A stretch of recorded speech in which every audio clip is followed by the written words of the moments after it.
The Alert isn't what she used to be. Got into worse and worse condition. The abandoned 1920s Coast Guard vessel that KGW toured in August now sits at the bottom of the Columbia River off Hayden Island. It sunk on Sunday. A boat that's floating in that condition is always at risk of sinking. Scott Smith is an emergency response planner with the Oregon Department of Environmental Quality. He has been on board the Alert many times over the last year to assess environmental risks. And it can be extremely hazardous. DEQ, the Coast Guard, and other agencies helped remove thousands of gallons of hazardous material, including oil, chemicals, and batteries.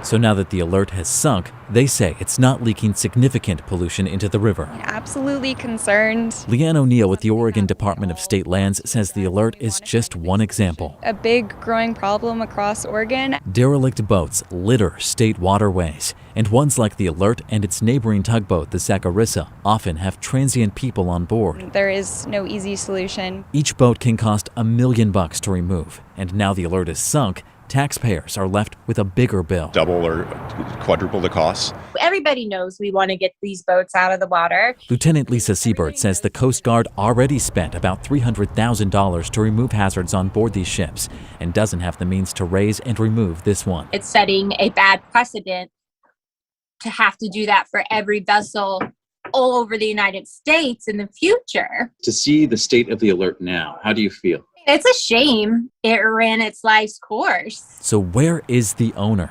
These boats don't have one. A nonprofit hoped to restore the vessels, but the owner died and the boats were left behind. This exemplifies the broken dreams of many people. Now it's on the state and taxpayers. Current funding levels through all the agencies that are involved in derelict vessels, it'd be something like 200 years to be able to remove all the derelict vessels here. Washington has a program to remove boats like this, but Oregon does not. We need the financial resources in order to do these types of removals. But it's going to take help from everybody. The Coast Guard is investigating, but thinks people leaving hatches open may have filled the Alert with rainwater, weighing it down. And with people at risk on the neighboring ship, agencies hope they can find the money to remove these boats soon. Prevent this from happening to the Saccharissa.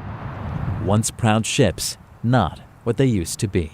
Galen Etlin, KGW News.